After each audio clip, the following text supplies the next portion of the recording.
नमस्ते। आशा करती हूँ आप सब कुशल मंगल होंगे। आज बहन पूजा सोनकर जी का एक प्रश्न ले रही हूँ। उन्होंने कमेंट सेक्शन में लिखा है, हे देवी, मेरी इच्छा है कि जैसे राम जी अपनी प्रजा की सेवा करते थे, वैसे ही मैं भी अपने परिवार एंड सोसाइटी के गरीबों की करना चाहती हूँ। मुझे इसके लिए उपाय बताएं। विनती है आपसे। बहन पूजा जी, आपका यह उत्कृष्ट विचार जानकर बहुत बहुत प्रसन्नता हुई। लेकिन सबसे पहले बता दूं, आपने मुझे देवी उपाधि से संबोधित किया है। नहीं बहन, हम सब समान हैं। आप दीदी कह सकती हैं। आपके मन में जो यह सेवा भाव जागृत हुआ है, यह है आपके पूर्व जन्म के अधूरे कार्य, जिसे इस जन्म में आपको पूरा करना है। प्रत्येक मनुष्य का जन्म इस पृथ्वी पर कुछ न कुछ अच्छा कार्य करने के लिए ही होता है।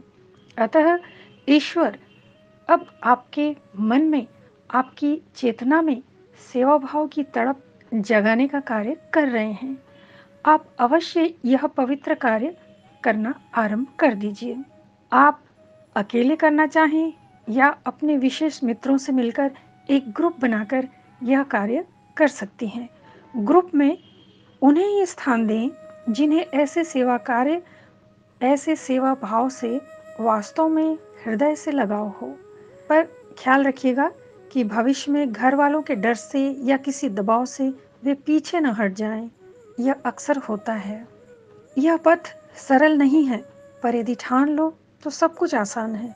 बस इतना ख्याल रखिएगा कि निस्वार्थ भाव से कार्य करें। बदले में मान, सम्मान, प्रशंसा, अपमान कुछ भी सुनने की चाह न रखें। मेरा कहने का अर्थ यह है कि आपको मान सम्मान से कोई मतलब नहीं रहना चाहिए। कोई आपकी प्रशंसा करे ना करे, कोई आपको अपमानित करे, कोई आपके नाम से कुछ भी बोले, इन सब चीज़ों को बिल्कुल ख्याल मत कीजिएगा, वरना समाज सेवा के काम में आगे बढ़ना बहुत मुश्किल हो जाता है। क्योंकि पग पग पर ठोकर खाने को मिलेगा ही। उसके लिए भी तैयार रहें।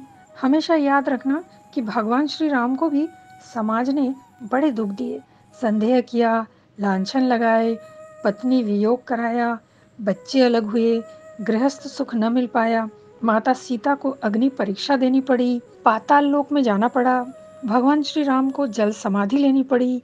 ये सब तो भगवान होकर भी वे दुख उठाते रहे। और इसके अतिरिक्त फिर इस भारत देश को बनाने के लिए, आज़ादी दिलाने के लिए अनगिनत वीरों एवं वीरांगनाओं ने अपने प्राण त्याग दिए। अतः इन बातों को अपने हृदय में बिठाकर ही आगे बढ़ना। जरूरतमंदों की सेवा हो जाए, बस इसे ही अपना ध्येय बना लेना। किसी से भी कोई गिफ्ट या रुपए पैसे कभी मत लेना। यदि किसी की मदद करने के लिए दान लेने की जरूरत भी पड़े तो हिसाब में पारदर्शिता रखना। और सबसे बड़ी बात, कान का कच्चा कभी नहीं बनना।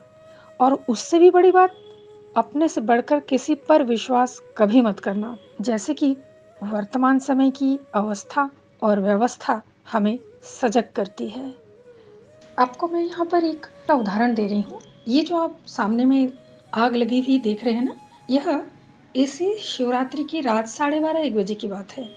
सभी लोग जगे हुए थे उस दिन, और अचानक से पता नहीं किस कारण से, कैसे, क्या हुआ, ये तो कुछ पता ही नहीं चला। एक दुकान में आग लग गई और जस्ट उसके बाजू में ही जो बिल्डिंग देख रहे हैं, उस सामने वाला जो मकान है, फ्लैट है, वहाँ पर एक महिला रहती है अपनी बच्ची के साथ।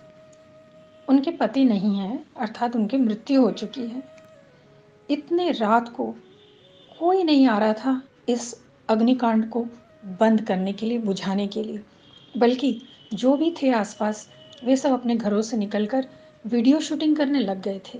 लेकिन उक्त महिला और उनकी बेटी दोनों ने मिलकर पुलिस को खबर दी और फायर ब्रिगेड को भी खबर दिया। उसके बाद फायर ब्रिगेड वाले भी आ गए और पुलिस भी आ गई, और उसके पश्चात यह अग्निकांड को रोका गया।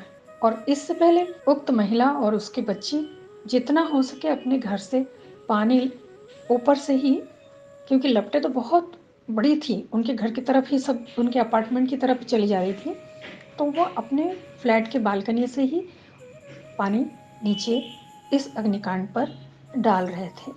लेकिन आश्चर्य की बात यह है कि आसपास खड़े लोग वीडियो शूटिंग कर रहे थे, लेकिन कोई आके वहाँ पर अग्नि को बुझाने का कार्य नहीं कर रहा था। ना तो पुलिस को खबर दे रहा था और ना ही फायर ब्रिगेड वालों को खबर दे रहा था। तो यहाँ पर क्या बात उठती है? यहाँ यह उठता है कि चेतना शून्य व्यक्ति हो रहे हैं। कुछ लोगों में स्वार्थ बहुत बढ़ने लगा है। दूसरों के दुख से लोगों को खुशी होती है, लेकिन ये कितनी दुख की बात है। हमारी तो संस्कृति ये नहीं है ना, फिर ये सब क्यों बदलाव आ रहा है? हम जब तक दूसरों के दुखों को अपना दुख मानकर उनकी मदद के लिए आगे नहीं आएंगे, तब तक यह समाज, ये प्यार, ये अस्तित्व कोई मायने नहीं रखता। और ये महिला मेरी बहन ही है, तो मैं यहाँ पर, चूँकि वो मेरी बहन है, तो इसलिए मैं प्रशंसा करने वाली बात नहीं बोल रही हूँ। मैं समाज की जो वास्तविकता है, उसको आपको बता रही हूँ। तो इन सब चीज़ों से आपको उबरना है, आपको आगे आना है, आपको वहाँ पे निस्वार्थ भाव से ही काम करना है। ये जो भावना है ना, आजकल बहुत कम होते जा रहा है, क्योंकि आप लोग जानते हैं कि मैं बिल्कुल प्रैक्टिकल बात करती हूँ और प्रूफ के साथ काम करती हूँ, प्रूफ के साथ बात करती हूँ। इसीलिए ही मैंने यहाँ पर ये उदाहरण दिया। इस पथ पर बहुत सी बाधाएं आएंगी, लोग पांव पकड़कर नीचे उतारने की कोशिश भी करेंगे, पर हार मत मानना। अपने कामकाज को बिल्कुल क्लीन और क्लियर रखना। बस सेवा, दया भाव मन में लेकर आगे बढ़ते रहना। जरूरतमंदों की दुआ आपको सफल बनाएगी ही।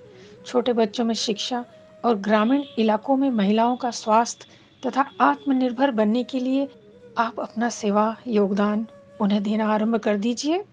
हाँ बेटा, जितना हो सके जरूरतमंदों की सेवा करिए। इससे बड़ा पवित्र कार्य, इससे बड़ा सुंदर कार्य मेरे ख्याल से मनुष्य जीवन के लिए और क्या हो सकता है। भगवान आपके मार्ग को प्रशस्त करे, आपकी मनोकामना को पूर्ण करे, आपकी समस्त मनोकामनाएं पूर्ण हो।